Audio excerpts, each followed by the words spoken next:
ഈ വിധിക്ക് മറ്റൊരു വശം കൂടിയുണ്ട്. പിതാവിന്റെ സ്വത്തിൽ മക്കൾക്ക് തുല്യ അവകാശം എന്നാണ് വിധി. 2 വിവാഹത്തിൽ മക്കളുണ്ടെങ്കിൽ ആ മക്കൾക്കെല്ലാം ഇനി പൂർവിക സ്വത്ത് അവകാശപ്പെടാം. ഓരോരുത്തർക്കും തുല്യമായ അവകാശമാണ് ഉണ്ടാവുകയും ചെയ്യുക. വിവാഹമൊഴിയുക എന്നത് എന്തെങ്കിലും കൈമാറിയുള്ള സെറ്റിൽമെന്റ് ആകാൻ കഴിയില്ല. 2ഓ 3ഓ വിവാഹം കഴിച്ചാലും മക്കൾക്ക് അവകാശമില്ലാതാകുന്നില്ല.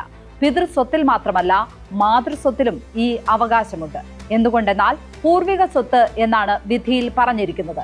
പിതാവ് സ്വയം സമ്പാദിച്ച സ്വത്തും വീതം വയ്ക്കാതെ മരിച്ചാൽ പെൺകുട്ടികൾക്ക് തുല്യ അവകാശം ഉണ്ടാകും.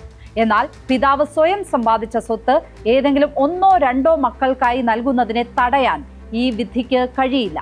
പൂർവിക സ്വത്ത് എന്ന് തന്നെയാണ് വിധിയിൽ പറയുന്നത്. പാരമ്പര്യമായി കൈമാറിക്കിട്ടിയ സ്വത്തിലാണ് എല്ലാ മക്കൾക്കും തുല്യ അവകാശമുള്ളത്. ഏറ്റവും ശ്രദ്ധേയം 2004 ഡിസംബർ 20 എന്ന കാലഗണന തന്നെയാണ്.